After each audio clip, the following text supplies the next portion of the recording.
Let's make baked cinnamon French toast. Start by making the custard.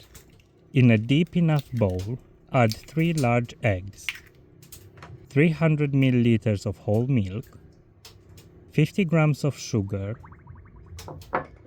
followed by a pinch of salt,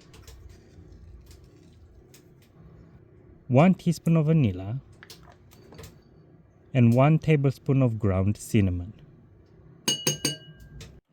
With a stick blender, blitz everything until well combined.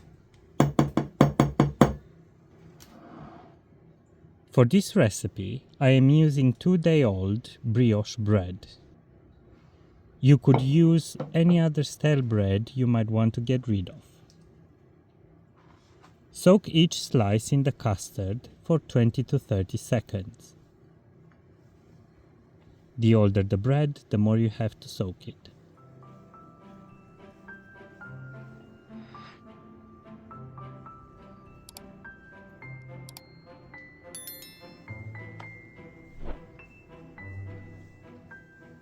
Place the slices into a baking tray lined with parchment paper. Bake at 200 degrees Celsius or 390 degrees Fahrenheit for 12 to 15 minutes. You can cool down the French toast and keep it in the fridge for up to 3 days and warm it up in the oven whenever you need it. You could also freeze it and warm it up from frozen. As for toppings, use whatever you like.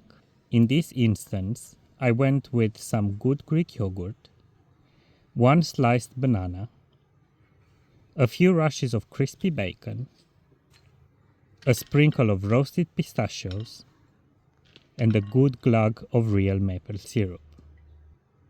Thanks for watching, and discover more recipes on my channel.